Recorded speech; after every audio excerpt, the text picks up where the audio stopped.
Hello, entrepreneurs. Happy Saturday. This is Jody Jarrett coming to you live once again from downtown Flushing, New York. The eye of the storm, the eye of the pandemic. Uh, Recently, I was told that this is one of the worst places to be in the world if you're afraid of COVID-19. And it's honestly been like a science fiction movie here, folks. I mean, streets that used to be packed, a lot of stores that could close. It's been like uh, deserted town. And it didn't matter whether you went out on Sunday, Wednesday, it was the same thing. It was almost like Groundhog Day. And today, I went out, I took a walk, I've been, going out a little bit more. And it seems like that's the consensus. That more and more people out today than I think I've seen in the last 2 months. And there were people actually playing in the park. I mean, they were playing sports, kids were playing. And, I was happy about that. I want things to go back to normal. But then the fear struck because I made the mistake or reading the news today on my phone. And it turns out in Beijing, this huge fish market. They employ like 10,000 people. They had to shut down because like over 50 people were tested positive uh, with coronavirus. And one of my streams is telling me that I wasn't live, so I think I am live. Anyway, I didn't want to start out with bad news. I mean, it's good news, but cautionary good news, I guess. People are out, but then they were definitely gathering. I mean, there were guys playing soccer, and it was almost like it was supposed to be. And but you can't let our guards down. I'm in no way an expert on this stuff. I'm an accountant. I'm not a doctor. I'm not a scientist. So, I am a realist and a business owner. This COVID-19 has affected everyone, and that means everyone in the whole world. So, it's never business as usual, but there are principles that we can follow, that you can follow, and that's what I try to stick with. And that's what I teach. And if you don't know me, my name is Jody Jarrett. You should have seen it. Actually, this is like that. It's this way. I don't know. My name is up there. Jody Jarrett. I'm a CPA, serial entrepreneur, and I love to help show business owners how they can monetize their business. Because believe it or not, folks, millions of businesses end up, they go out of business. Over 3 million businesses close every year. 3 million businesses die. Uh, and most of them never generated a penny in revenue. So I decided it's going to be my job to make business simple, fun, and profitable. And this is one of the ways I do it by talking about some of the stuff I've learned, over 35 years as a CPA, working with thousands of business owners, and stuff that I just learned this morning. Because I learned a long time ago that I can still learn. It's proven. They say old dogs can't learn new tricks. Well, old accountants can learn new tricks. And I'm learning all the time, and there's always aha moments. And that if you know me, you know that I run some masterminds, I belong to some mastermind groups. There's going to be more of them because they work. I hate to say that they're like networking on steroids, but you make a lot of connections. But more importantly, the most important thing, and my friend Sue Brook reminded me of that today, is that you go into a mastermind group in the spirit of being of service. You're going there to help the other people that are showing up. And, 95% of the time that's what happens. Everybody participates in their own way. And what I'm going to try to do right now, because I think I'm starting to get this a little, is I'm going to try to go interactive again. It worked yesterday or the other night when I interviewed somebody, and I'm going to try it again. So I'm rebooting my Facebook page because this is what they told me to do. And I'm live, and there I am. Yes. And I am going to do a hashtag live. So if you're watching live, give me a hashtag live. Hi, Victoria. Thanks for watching. And I found out Haley Gray actually told me why you do that. And I'm not going to reveal that. If you want to know, you're going to have to. I think Haley's still letting people register for her 5-day challenge, which has been unbelievable, where she's been teaching us everything she knows and then some about building a Facebook group. Building your own tribe. And that's important now. It's even more important than ever with what's going on out there. But it's more important because it's easier. I mean, Facebook Lives like this weren't possible, 4 years ago. And now you can stream live for free. You don't need all kinds of fancy equipment and stuff. You can have that, but there's people that go live on their cell phones. So it's unbelievable. And tonight, what I want to do is, I've made it my mission to just keep providing more and more content, stuff that people can walk away with based on my experience and knowledge, things that have helped me in the past and are helping me now. And, the thought occurred to me because I just went through a process, and I talked about this a couple of times, but I don't want to reveal what it is right now until, I get to it. But now I lost my train of thought again. But I know there's something that I'm going to show you that I don't want to show you now. But the truth is, we never stop learning. And I don't care if you're an entrepreneur, an employee, just a retired person, learning and growing never stops. I did a post maybe a month ago about a newspaper clipping of the world's oldest man. Well, he was the world's oldest man until he died. But the article was interesting because the guy was like 93 years old. He signed up for a 3-year course on like self-development, how to he wanted to learn more about love. And his friend said, why did you waste your money? You're 93. And he said, because I don't ever want to stop learning. And he lived to be, I don't know, he was pretty old. I want to say 115, but that seems like really old. But anyway, so I want to cover a topic here because now I just remembered what I was talking about, which is, if you ever heard the term starve a cold, feed a fever, feed a cold, starve a fever, that was a debate when I was growing up.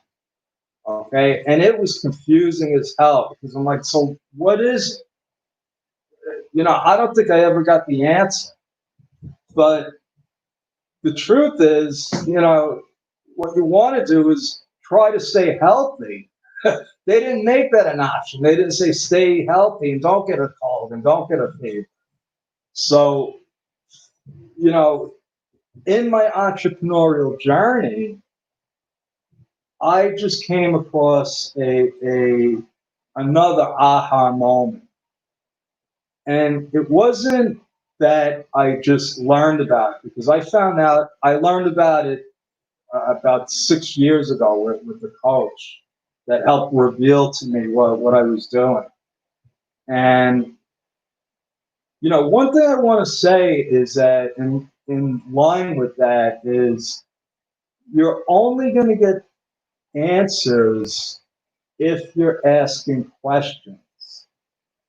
Okay? So that's one of the lessons for tonight, folks. So if you have a business, you have to be asking questions all the time. You have to be questioning yourself. You have to be questioning other people in the pursuit of getting better. I just read a quote. I forget who it was by, but they said basically, if you're stagnating, you're not staying in place. You're actually moving backwards because there's a lot of other people that aren't stagnating. They're going ahead of you. So it's almost like, it's not good. And one of the things that always I didn't understand with the thousands of businesses that I worked with, very few of them, very few, asked me the right questions. They didn't even know what questions to ask me. As long as they didn't get in trouble, as long as as long as I was there to answer the tax notices, if they came, they were good.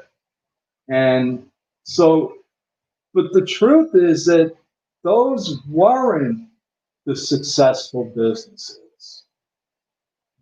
Okay, so over time, I saw the patterns. It took a long time to see the patterns and realize them, and then to apply the right, put the right opposite. No, what am I thinking of? Put the right pieces in place. Okay, it takes time, and I don't think you'll ever be finished. So the point is, don't ever stop asking questions about your business, how you can improve it, and yourself also. This is a never-ending journey. So one of the questions or mistakes that I made in my business is that for a long time, I was looking at my weaknesses. I was trying to identify my weaknesses. See, I was always trying to get better. And I was trying to find where am I weakest and how can I improve on that. So if I was, and I don't know how many people are good at public speaking, but I had a fear of it. I couldn't even do this.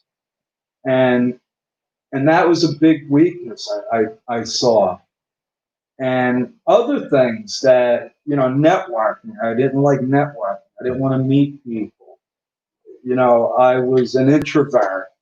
And anything where I thought I was falling short on, I would study and I would just try to improve on. And that was a learned behavior because when I was in school, and probably almost everybody that went to the same kind of school system that I went to, we would judge based on our test scores. And, it's an interesting thing because I want to share this other a book that I read called Outwitting the Devil by Napoleon Hill. And in there, he discusses our educational system.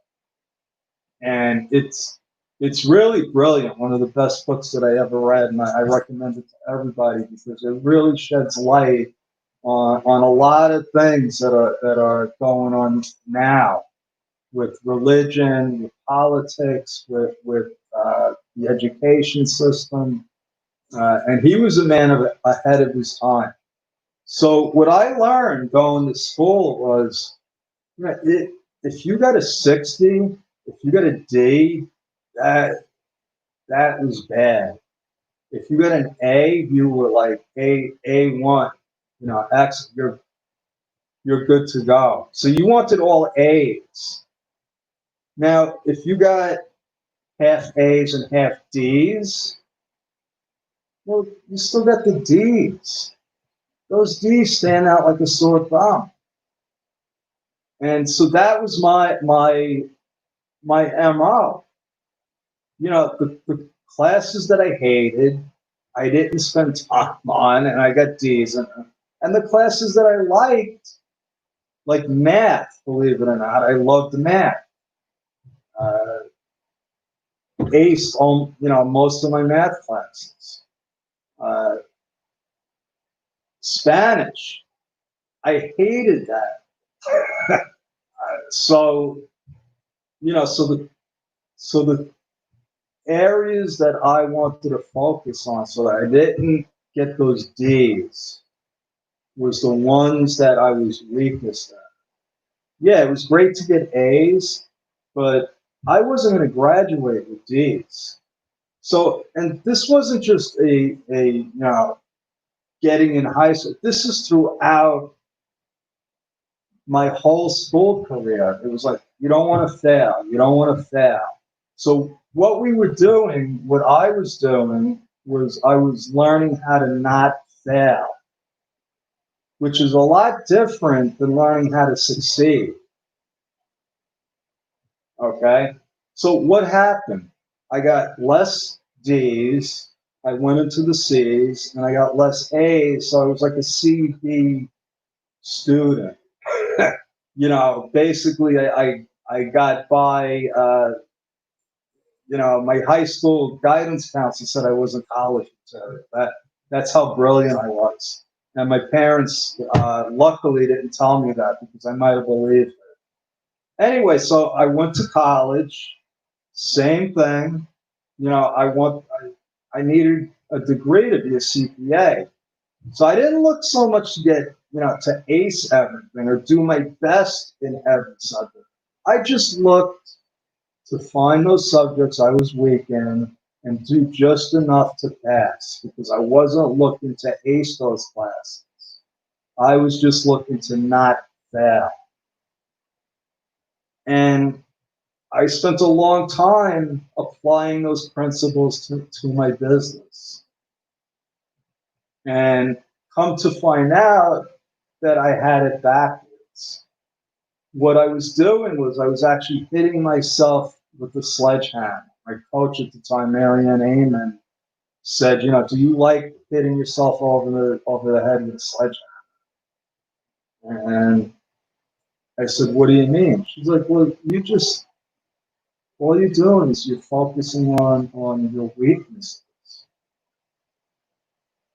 And I said, I thought that's how you improve. You bring it up from the bottom. You improve on the things that you're not good at. And she's like, no, my friend, you stay in your strengths and you fill your weaknesses. And then I got it. I said, they taught me wrong in CPA school. It was all their fault. They didn't teach me right. So anyway, it was one of those, oh my God, moments. Because it's not fun hitting yourself over the head with a hammer.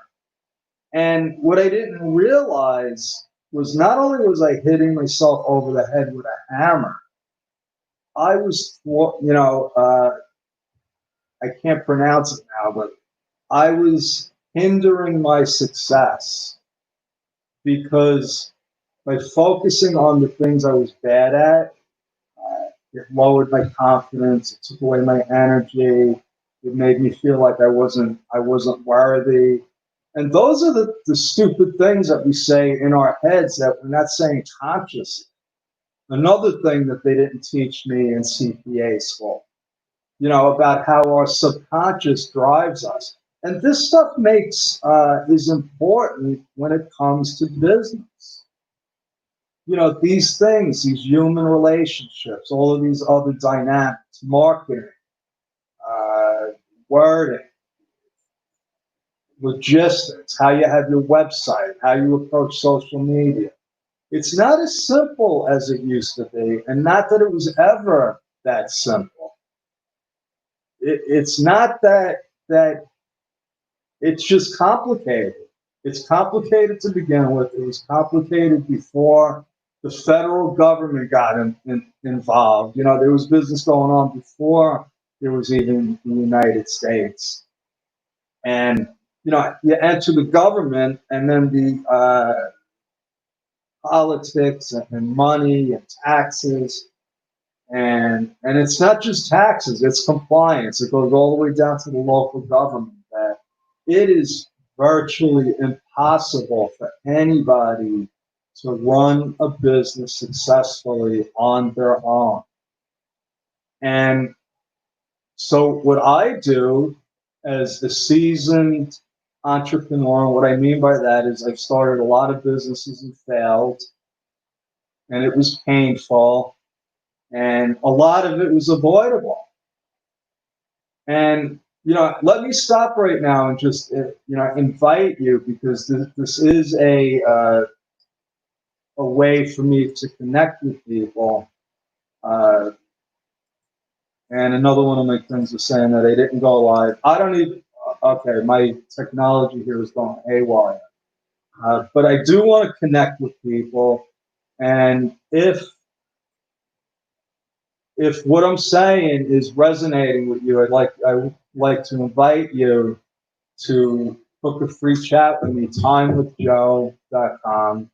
And we could talk about, my lesson for tonight on, what to focus on. I've already given you the answer, which is to focus on your strengths. And now I'm going to show you how. Okay, it's one thing to say, oh, yeah, you can do this, but I'm going to show you how another way that I was shown. And so if you want to talk about finding your strengths, building your business, I would be more than happy to, chat with you 15 minutes about, you give me a laser focused question, and I'll give you my honest answer. It might not be what you want to hear, but it'll be based on what I know. And if you want to ask me a question that I don't know, because there's a lot of questions I can't answer, I'll tell you, or I'll tell you somebody that could answer. I'll give you a way to find it. But I would like to connect with you. I like to connect with like-minded people, and that just means any entrepreneur that wants to run a successful business. And that's my story. I'm sticking with it. I'm going to help you monetize it. I'm not pitching you. I just want to connect with you. Okay. That's just my philosophy in business. I just connect with like-minded people. And then if business happens, it happens naturally.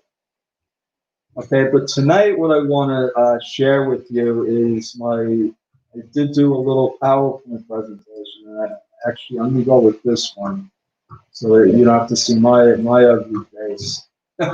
And if you are watching, give me a hashtag live. If you're watching the replay, give me a hashtag replay. Let me know that you're watching. It does help.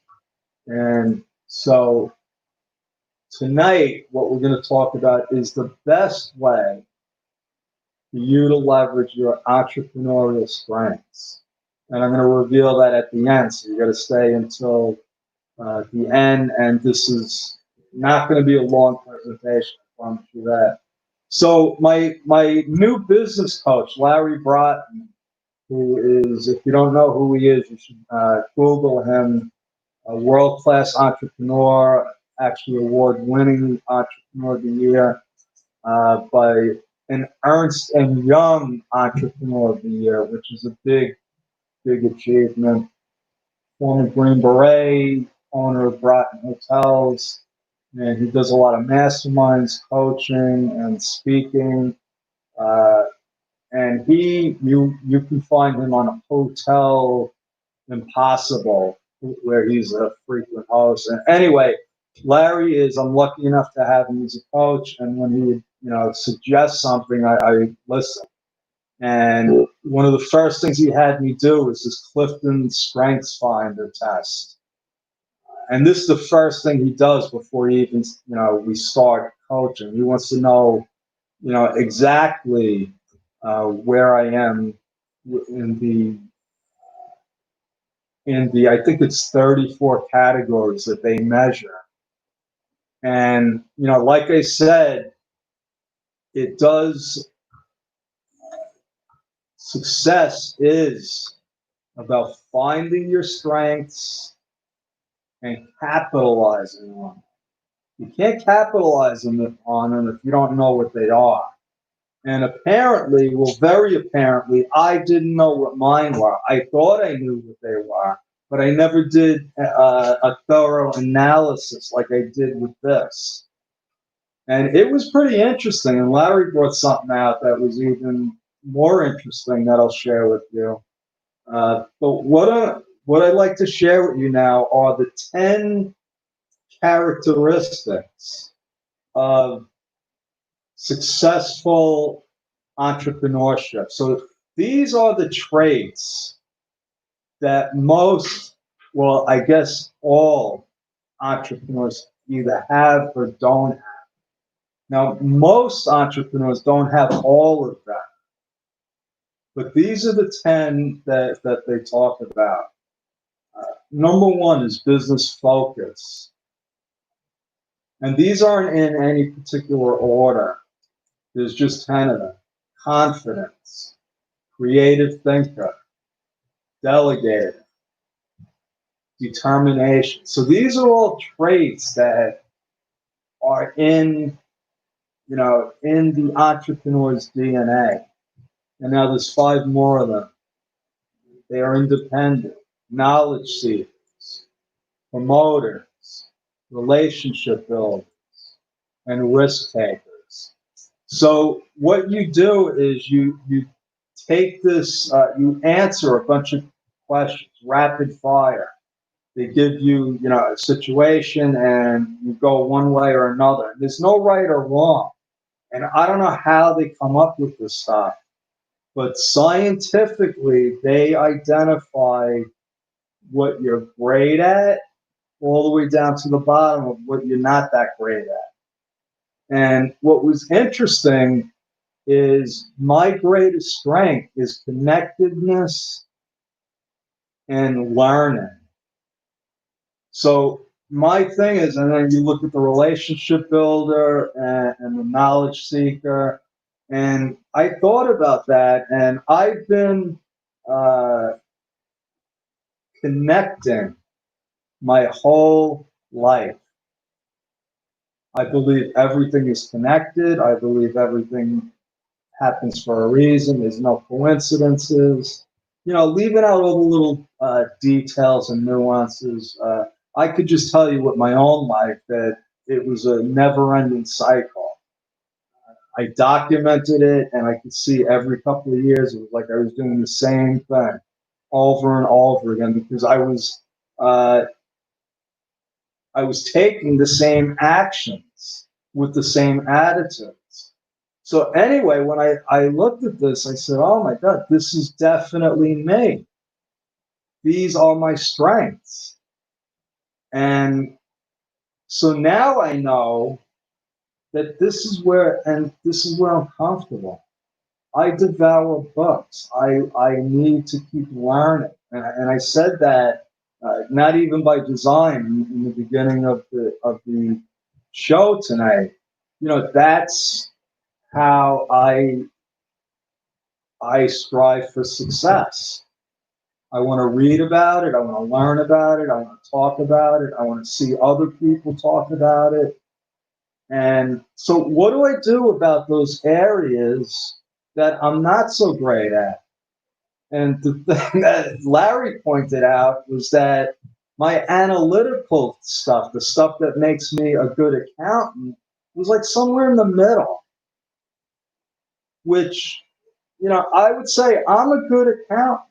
Am I a great accountant? I don't know. Maybe I'm a little sloppy. Maybe it's a little boring for me. Maybe I could pay more attention to details. I don't know, but I do believe what that test say. And I do know that I was bored out of my mind just being an accountant. And I don't mean just being an accountant.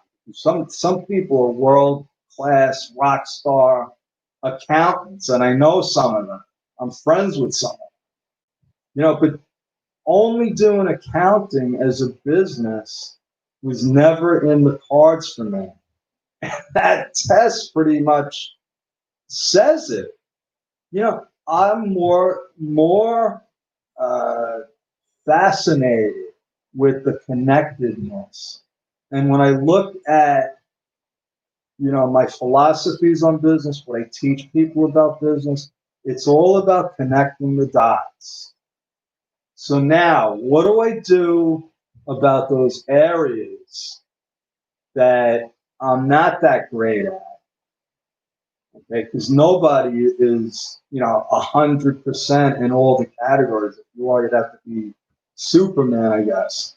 But he would even fail on the kryptonite strength finder thing. But the fact is, so now I'm armed with the fact of my zone. When I'm in the zone, when I'm learning, when I'm connecting with people, that's where I want to be. That's where I have my most strength. That's where my entrepreneurial, creative thinking comes into place.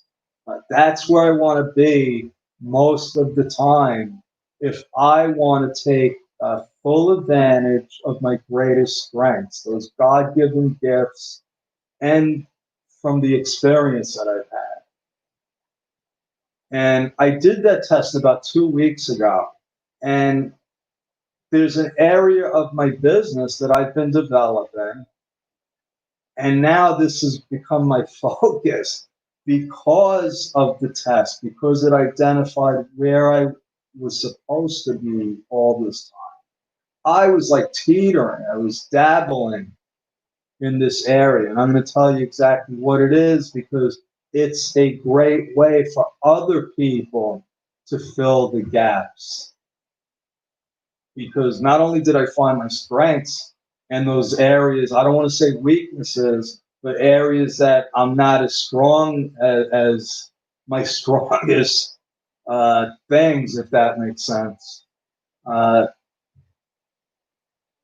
What do you do now with those other things? If you want to, I'm done with the school model. I'm not looking to avoid failure.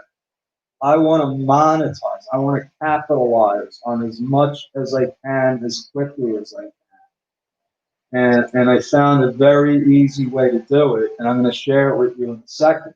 But before, what I want to remind people is if you've learned anything from this, it's worthless unless you take action. Unless you look at this and you at least investigate what I'm talking about. And it might not apply to you, and that's fine. I got bookshelves filled with stuff I've read and done and tried that doesn't fit with me and my business. So what you do is you stay on the journey, keep learning. And the stuff you can't use, you put it on the side. This is entrepreneurship, folks. And if you don't believe me, you could check with any other entrepreneur that's been in it for a while. I see people coming into the business world, brand new entrepreneurs. And, one of the things that I try to tell them is this is a marathon. Entrepreneurs are impatient people. We want to see results, especially passionate entrepreneurs. People are like, listen, I want to get this done now. And that's good. But you got to take it in stride. You got to take it one step at a time. And it's a balancing act. You got to keep up your enthusiasm, and you got to be willing to keep failing and keep moving forward.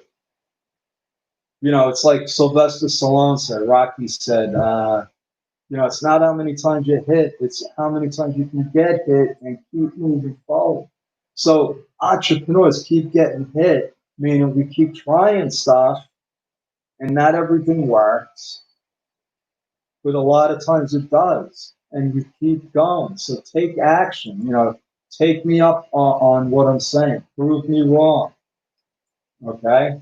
And like they said, if you want to connect with me, you can go to Time with Joe. And now this is one of my solutions, Mastermind with Jody Jarrett. This is what I want to leave you with. The Mastermind, I've been talking about it a lot. And this is my comfort zone. This is where I'm in the zone, meaning that I can't get enough of it. I love the Mastermind. It's productive. I believe in it. And it fills those gaps, people, those areas that I'm weak in or that I'm not that great in, that I need some help in. I can go to the Mastermind and find somebody that has some kind of either connection, either a direct connection or some kind of software solution or some kind of automation. And it is unbelievable, folks. And right now, I am running 2 free masterminds. You can go to mastermindwithjoedicharity.com. My friend Sue Brook runs her own mastermind, and that's mastermindwithsue.com. And they're both free right now. We are going to be doing some paid masterminds. And if you're watching this live or on the replay, I would be remiss if I didn't talk about the Master Tribe Builders that Haley and I are putting together, which is going to start on June 25th. Okay, we're starting it's really a social media mastermind focusing on helping group members grow their Facebook tribe. And, the thing about masterminds is that the more focused you can get, the more in harmony you can get with your mastermind group members, the more successful you could be. And I know that when Haley and I, it just happened, it like evolved from what she was doing and what I'm doing. And imagine how powerful it would be if you already have a group and you know how tough it is to get people to participate, to post, to get other people to post. Well, when we have these masterminds, it is going to be it's going to explode all of our groups, and not even explode necessarily in a volume like members sort of way, because a lot of Facebook group owners aren't interested in having 66,000 members like Haley Gray. Maybe 500 or 1,000 is a good number because you're niched in. Niched. I have to work on that word. Anyway, so what's going to happen in the group is you're going to monetize. Haley is going to show us how to monetize it through joint ventures and partnerships and just collaboration. I'm really looking forward to it. And if you want to learn more about it, you can go to timewithjoe.com, book a free chat with me, or just go to timewithjoe.com. Sorry about that, folks. Or you can go to, it's all over Haley Gray's group. I'll post links in my group. And that's it for tonight. God bless you. Have a good rest of your Saturday evening and a happy Sunday. Thank you.